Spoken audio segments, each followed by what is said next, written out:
Next question है म्यूसिलिस, जिसको कि हिंदी में लासा कहते हैं, इसको पानी के साथ मिश्रित करने पर उसे किस रूप में इस्तेमाल किया जा सकता है। तो देखिए, जो म्यूसिलिस है उसको हम पानी के साथ अगर मिला दें तो हम उसको किस रूप में प्रयोग कर सकते हैं, ग्लू के रूप में प्रयोग कर सकते हैं।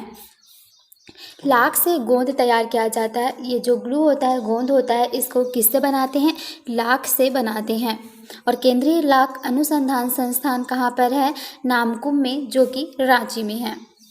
और बात आती है टूथपेस्ट की, तो टूथपेस्ट के प्रमुख घटक है calcium carbonate, calcium fluoride, sorbitol, saccharin, sodium alkyl sulphate, monosodium phosphate आदि सब इसमें मौजूद रहते हैं। और ग्लू सामान्यतः म्यूसिलेज या पेस्ट का बना होता है। यह एडहेसिव के रूप में प्रयोग में लिया जाता है। और एक होता है बबल गम। बबल गम पॉलीआइसोब्यूटाइलिन से बना होता है। यह प्रायः संश्लेषित रबर के बने हुए होते हैं। संश्लेषित रबर जो होते हैं वो 3 प्रकार के होते हैं, ब्यूना एस, ब्यूना एन और नियोप्रीन रबर। तो इतनी बातें याद रखेंगे। आगे बढ़ते हैं। फोटोग्राफी में सोडियम थायोसल्फेट विलयन का प्रयोग क्यों किया जाता है।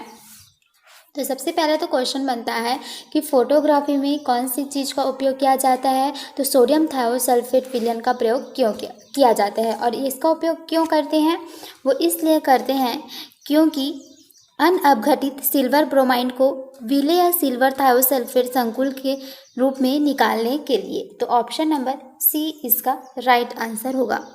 फोटोग्राफी में सोडियम थायोसल्फेट विलयन का प्रयोग अनअपघटित सिल्वर ब्रोमाइड को विलेय सिल्वर थायोसल्फेट संकुल के रूप में निकालने के लिए किया जाता है। जब प्रकाश फोटोग्राफिक फिल्म पर पड़ता है तो सिल्वर ब्रोमाइड अपघटित होता है। कुछ सिल्वर ब्रोमाइड अपघटित नहीं होते हैं।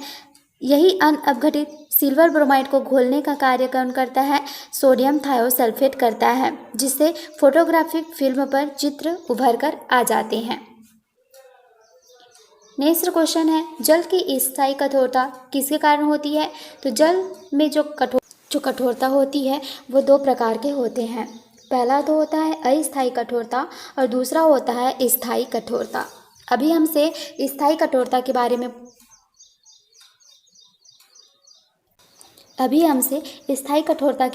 पूछा है, तो इसके बारे में जानते हैं। इसमें कैल्शियम तथा मैग्नीशियम के क्लोराइड तथा सल्फेट लवण घुले हुए होते हैं। अब देखिए, जो स्थायी कठोरता किसके कारण होती है, कैल्शियम और मैग्नीशियम के जो क्लोराइड होते हैं और सल्फेट होते हैं, इनके कारण जल में स्थायी कठोरता आती है। यह कठोरता आसानी से दूर नहीं होता है। इसे दूर करने के लिए सोडा विधि, कोलगॉन विधि, परम्यूटेटिव विधि, आयनन विनिमय रेजिन विधि, ये सब का प्रयोग किया जाता है। अब देखिए यहाँ पर अस्थायी कठोरता क्या होता है। जल में कैल्शियम तथा मैग्नीशियम के हाइड्रोजन कार्बोनेट के उपस्थिति के कारण यह कठोरता होता है। और इस अस्थायी कठोरता को दूर करने के लिए 2 विधि अपनाते हैं। पहला उबाल कर छान लेना, पहला विधि हो गया। दूसरा विधि हो गया क्लार्क विधि, जिसमें बुझे हुए चूने का प्रयोग किया जाता है। तो ये दोनों कठोरता याद हो गया। स्थायी में क्या हो जाएंगे, क्लोराइड्स के कारण होंगे, और अस्थायी में बाइकार्बोनेट के कारण होता है। नेक्स्ट क्वेश्चन है, अमोनिया का एक अणु कौन सा है। तो अमोनिया का एक अणु कौन सा है, ऑप्शन नंबर डी, इसके जलीय विलयन में लाल लिटमस नीला हो जाता है। तो यह इसके क्या हो गए, गुण हो गए। अमोनिया क्या होता है, जब इसका जलीय विलयन में टेस्ट किया जाता है तो ये क्या कर लेता है, लाल लिटमस को नीला कर देता है। अब ये लाल को नीला कर देता है, मतलब ये क्या हो गया, क्षारक हो गया, क्योंकि क्षारक ही क्या करते हैं, लाल लिटमस पेपर को नीला करते हैं। अमोनिया क्या होता है, एक रंगहीन गैस है जिसमें विषैली गंध पाई जाती है और हैबर विधि के द्वारा उच्च दाब एवं उच्च ताप पर लौह चूर्ण की उपस्थिति में अमोनिया का निर्माण किया जाता है। तो ये क्या हो गई, यही इसका गुण हो गया। और एक विधि होती है साइनाइड विधि, इसके द्वारा भी अमोनिया का निर्माण किया जाता है। अमोनिया जल में अत्यधिक विलेय गैस है। यहाँ पर देखिए जल में अविलेय बोल रहा है तो गलत, क्योंकि जल में ये बहुत ज़्यादा विलेय होता है। आगे बढ़ते हैं। नेक्स्ट क्वेश्चन है, उत्कृष्ट धातु के घोलने के लिए किस एक का प्रयोग किया जाता है? तो जो उत्कृष्ट धातुएं होती हैं इन्हें घोलने के लिए एक्वा रेजिया का उपयोग किया जाता है। एक्वा रेजिया को क्या कहा जाता है? अम्लराज भी कहा जाता है। इसमें देखिए ये हाइड्रोक्लोरिक अम्ल और नाइट्रिक अम्ल का मिश्रण होता है। अब इसमें जो नाइट्रिक अम्ल है HNO3 इसका फॉर्मूला है, और हाइड्रोक्लोरिक अम्ल, तो हाइड्रोक्लोरिक अम्ल के 3 और नाइट्रिक अम्ल के 1 के मिश्रण में ये मिला हुआ होता है, और इस अनुपात में इसको मिलाने से क्या बनता है? एक्वा रेजिया बनता है। यह उत्कृष्ट धातुओं जैसे सोना और प्लैटिनम को अपने में घोलने का काम करता है। एक्वा रेजिया चांदी, टाइटेनियम, इरिडियम, ऑस्मियम, नायोबियम जैसे धातुओं को नहीं घोल पाता है। चांदी को एक्वा रेजिया नहीं घोल पाती है अपने में, ये सोना और प्लैटिनम को ही घोल पाती है। और जो नाइट्रिक अम्ल होता है ये क्या होता है? एक रंगीन द्रव है, और इसका जो जलीय विलयन होता है वो प्रबल अम्लीय होता है। यह सोना व प्लैटिनम जैसी उत्कृष्ट धातुओं को छोड़कर अधिकतर के साथ अभिक्रिया कर लेती है। नेक्स्ट क्वेश्चन है, कैल्शियम एल्यूमिनेट तथा कैल्शियम सिलिकेट का मिश्रण क्या कहलाता है? तो जो कैल्शियम एल्यूमिनेट होता है और कैल्शियम सिलिकेट, इसके मिश्रण को क्या कहा जाता है? सीमेंट कहा जाता है।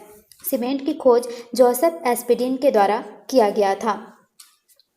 अच्छी गुणवत्ता वाले सीमेंट में सिलिका एवं एल्यूमिना का जो अनुपात होता है वह 2.5 से 4 के बीच में होनी चाहिए। पोर्टलैंड सीमेंट के मुख्य जो घटक हैं वह है डाई कैल्शियम सिलिकेट एवं कैल्शियम एल्यूमिनेट। सीमेंट के जमने की दर को कम करने के लिए उसमें क्या मिलाया जाता है? तो सीमेंट के जमने की दर को कम करने के लिए उसमें जिप्सम मिलाया जाता है। जिप्सम का फॉर्मूला होता है CaSO4 2H2O। ये जिप्सम का फॉर्मूला है, तो इसको सीमेंट में मिलाया जाता है ताकि सीमेंट के जो जमने की दर है वो धीमी हो सके। चूना की मात्रा अधिक होने पर सीमेंट में क्या हो जाती है? दरार पड़ जाता है। एल्यूमिना की मात्रा के अधिक होने पर सीमेंट तुरंत जम जाता है। जो सीमेंट होता है वह बालू तथा जल का मिश्रण मोर्टार कहलाता है। सीमेंट में जो बालू और जल का मिश्रण होता है इसे हम मोर्टार कहते हैं। सीमेंट, बालू, जल एवं कंक्रीट ये सीमेंट कहलाता है। और सीमेंट, बालू, जल, कंक्रीट एवं छोटे छोटे इस्पात के टुकड़ों को प्रबलित कंक्रीट सीमेंट कहते हैं। तो आगे बढ़ते हैं। नेक्स्ट क्वेश्चन है यहाँ पर, सीमेंट के निर्माण में जिप्सम को क्लिकर में क्यों मिलाया जाता है? तो मैंने अभी आपको बताया था कि जिप्सम को हम लोग क्यों मिलाते हैं। तो सीमेंट के जमने की दर को कम करने के लिए हम क्या मिलाते हैं? इसमें जिप्सम मिलाते हैं। जिप्सम का फॉर्मूला बताया था मैंने, CaSO4, यहाँ लिख देते हैं CaSO4 2H2O। तो ये जिप्सम का फॉर्मूला होता है जिसमें पानी के 2 अणु प्रेजेंट रहते हैं, कैल्शियम सल्फेट। इसके एक अणु में जल के 2 अणु क्रिस्टल जल के रूप में प्रेजेंट रहते हैं। इसका उपयोग प्लास्टर और पेरिस में किया जाता है। जब जिप्सम को 120 डिग्री सेल्सियस पर गर्म किया जाता है तो उसके बाद क्या पाया जाता है? प्लास्टर ऑफ पेरिस, जिसको कि देखिए यहाँ पर CaSO4 हमारा क्या हो गया? जिप्सम हो गया, जिसमें पानी के 2 अणु रहते हैं। और इसको हम 120 डिग्री सेल्सियस पर अगर गर्म करें तो हमें क्या मिलेगा? CaSO4, और इसमें पानी के जो 2 अणु हैं वहाँ पर क्या हो जाएगा? हाफ बचेगा। तो इसे कहा जाता है POP, प्लास्टर ऑफ पेरिस, और इसको बोलते हैं जिप्सम। नेक्स्ट है शीशा या कांच है एक। तो शीशा जो होता है वह एक अतिशीतित द्रव होता है। विविध सिलिकेट्स एवं बोरेट्स का अक्रिस्टलीय पारदर्शी अतिशीतित द्रव कांच कहलाता है। साधारण कांच का जो फॉर्मूला होता है वह क्या होता है? Na2O CaO6SiO2। ये क्या है? जो साधारण कांच है इसका फॉर्मूला होता है। विभिन्न सिलिकेट्स एवं बोरेट्स को पिघलाकर ठंडा करने सांचा में ढालने की प्रक्रिया को हम क्या कहते हैं? एनीलिंग कहते हैं। तो एनीलिंग किसको कहा जाता है आपसे पूछे तो एनीलिंग के लिए क्या बोलेंगे? विभिन्न जो सिलिकेट्स एवं बोरेट्स होते हैं इनको हम पिघलाकर ठंडा करते हैं और सांचा में ढाल लेते हैं। यही प्रक्रिया हमारी एनीलिंग कहलाती है। और कांच में जो पदार्थ होते हैं उनके रंग कैसे होते हैं? तो कोबाल्ट ऑक्साइड जो है, कोबाल्ट ऑक्साइड, इसका जो कलर रहता है वो क्या होता है? नीला कलर होता है। और जो क्रोमियम ऑक्साइड है इसका कलर होता है हरा कलर। और जो क्यूप्रस ऑक्साइड होता है इसका कलर होता है रेड कलर। तो लेंस बनाने में हम लोग किन सी कांच का उपयोग करते हैं? तो लेंस बनाने में हम लोग क्रुक्स कांच का उपयोग करते हैं। तो ये सब बातें याद रखेंगे। आगे बढ़ते हैं। खदानों में अधिकांश विस्फोट होते हैं किसके कारण? तो हवा के साथ मीथेन के मिश्रण से खदानों में क्या होता है? विस्फोट होता है। मीथेन को हम लोग मार्स गैस भी कहते हैं। खदानों में जब मीथेन गैस निकलता है तो कार्य कर रहे श्रमिकों को बचाने के लिए तथा मीथेन गैस का पता लगाने के लिए एंशेल्स मार्श गैस इंडिकेटर का प्रयोग किया जाता है। मीथेन प्राकृतिक गैस के साथ साथ सीएनजी, पीएनजी, एलएनजी एवं बायोगैस का भी प्रमुख घटक होता है। एलपीजी का मुख्य घटक ही मीथेन होता है। और यहाँ पे प्राकृतिक गैस में मीथेन जो होता है वो 83% और एथेन जो होता है वो 16% होता है। यहाँ पर पेट्रोल को हम लोग, पेट्रोलियम जो होता है, पेट्रोलियम को हम क्या बोलते हैं? काला सोना के नाम से भी यहाँ जाना जाता है। जो पेट्रोल होती है इसकी गुणवत्ता को मापने के लिए हम लोग किसका उपयोग करते हैं? ऑक्टेन संख्या का उपयोग करते हैं। और जो डीजल होती है इसकी गुणवत्ता को मापने के लिए हम लोग सीटेन संख्या का उपयोग करते हैं। नेक्स्ट है, ठोस में गैस का विलयन निम्न में से कौन है? तो कोई ठोस है उसमें अब गैस मिला दें तो यह विलयन कौन सा विलयन होगा? तो आंसर है पॉलेडियम में हाइड्रोजन का विलयन। इनमें से कौन सा विलयन हो जाएगा? तो इनमें से जो होगा वह पॉलेडियम में हाइड्रोजन का विलयन कैसा है? ठोस में गैस का विलयन से प्राप्त होता है। नेक्स्ट क्वेश्चन है, किसी विलयन में घुले हुए विलेय के ग्राम अणुओं की संख्या को क्या कहा जाता है? तो किसी विलयन में घुले हुए विलेय के ग्राम अणुओं की संख्या उसकी मोलरता कहलाती है। ये इसका डेफिनेशन है कि किसी भी विलयन में घुले हुए विलेय के ग्राम में अणुओं की उसकी जो संख्या है वह मोलरता कहलाती है। मोलरता को हम लोग m से डिनोट करते हैं। नेक्स्ट क्वेश्चन है, कोलाइडी कणों का लगातार टेढ़ी मेढ़ी गति करना क्या कहलाता है? तो जो कोलाइडी कण होते हैं वे लगातार टेढ़ी मेढ़ी अगर गति करते हैं तो इस गति को कहा जाता है ब्राउनी गति। जब एक कमरे में छोटे छिद्र द्वारा प्रकाश की किरण आती है तब हम इसे टिंडल प्रभाव देख सकते हैं। कोलाइडी कणों की निरंतर और तीव्र जिग-जैग गति ब्राउनियन गति कहलाती है। यह गति कोलाइड की प्रकृति पर निर्भर नहीं करता है, परंतु कोलाइडी कण जितने सूक्ष्म होते हैं तथा परिक्षेपण माध्यम की श्यानता जितनी ही कम होती है, ब्राउनियन गति उतनी ही अधिक होती है। सॉल के कणों द्वारा प्रकाश के प्रकीर्णन की घटना टिंडल प्रभाव कहलाता है। टिंडल प्रभाव के कारण ही कोलाइड से प्रकाश को गुजरने पर उसका मार्ग स्पष्ट दिखाई देता है और इस गति को क्या कहा जाता है? ब्राउनियन गति या ब्राउनी गति कहा जाता है। नेक्स्ट क्वेश्चन है, अल्कोहल किस प्रकार का मिश्रण होता है? तो अल्कोहल कैसा विलयन है? अल्कोहल जो होता है यह पायस होता है। अल्कोहल पायस विलयन है। अल्कोहल, गोंद, प्रोटीन, दूध ये सभी जो होते हैं पायस होते हैं। द्रव में द्रव का कोलाइडी विलयन पायस कहलाता है। द्रव और द्रव का ही विलयन क्या कहलाता है? पायस कहलाता है। तो इसके और एग्जाम्पल याद रख लेना, अल्कोहल भी है, दूध भी है, गोंद है और प्रोटीन ये सभी पायस हैं। और पायस क्या है? द्रव द्रव का मिश्रण है। नेक्स्ट क्वेश्चन है, विलयन में जिसकी मात्रा अधिक होती है वह क्या कहलाती है? तो वह कहलाती है विलायक। तो अब हम पहले जानते हैं कि विलायक और विलेय किसे कहा जाता है। तो सबसे पहले विलायक के बारे में जानते हैं। तो विलयन में जिसकी मात्रा अधिक होती है उसे हम क्या कहते हैं? विलायक कहते हैं। और अब जानते हैं विलेय के बारे में। विलयन में जिसकी मात्रा कम होती है उसे हम क्या कहते हैं? विलेय कहते हैं। जैसे मान लो हम लोग ले लेते हैं शरबत। तो शरबत में क्या होता है? मान लीजिए यहाँ पर है और इसमें पानी है, ये पानी है और इसमें हम लोगों ने शक्कर डाल दिया। तो इसमें जो पानी होगा वो क्या होगा, विलायक होगा, क्योंकि पानी की मात्रा अधिक है। और जो शक्कर होगा वो क्या हो जाएगा, विलेय होगा, क्योंकि इसकी मात्रा कम है। तो इस तरीके से याद रखेंगे। नेक्स्ट है न्यूमेरिकल। अब इस न्यूमेरिकल को हम लोग बाद में सॉल्व करेंगे अलग से वीडियो में। अभी हम आगे बढ़ते हैं। नेक्स्ट है, निम्न में से कौन से संकेतक का उपयोग अम्लीय और उदासीन विलयनों के बीच अंतर करने के लिए नहीं किया जा सकता। तो किस संकेतक का उपयोग हम अम्लीय और उदासीन विलयन के बीच में अंतर नहीं कर पाते हैं, तो वह है इओसीन। बाकी इन सब का उपयोग हम कर सकते हैं कि अम्लीय और उदासीन विलयन में हम अंतर देखने के लिए।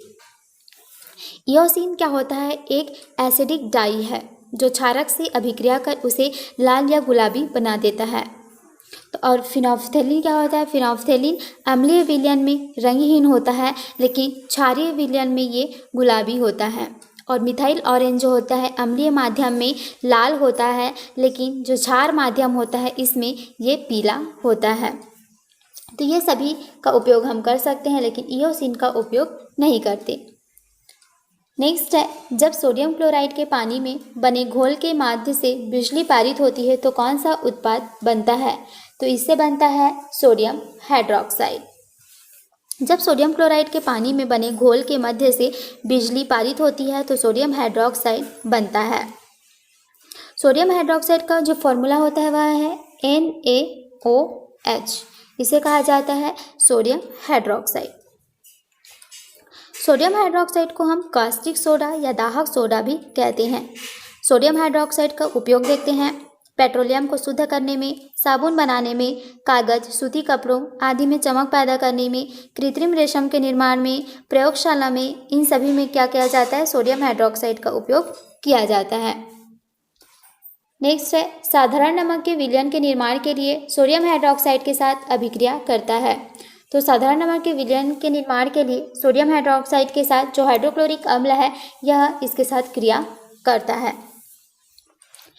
तो सोडियम हाइड्रोक्साइड को हम लोग HCl के साथ क्रिया करते हैं तो क्या मिलता है, हमें साधारण नमक मिलता है और वाटर मिलता है। साधारण नमक का रासायनिक नाम है सोडियम क्लोराइड। सोडियम क्लोराइड का जो सूत्र है, अणुसूत्र, वो है NaCl। नमक में अशुद्धि के रूप में मैग्नीशियम क्लोराइड की उपस्थिति होती है जो कि एक प्रश्वेदी है। और सोडियम परऑक्साइड हल्के पीले रंग का चूर्ण होता है।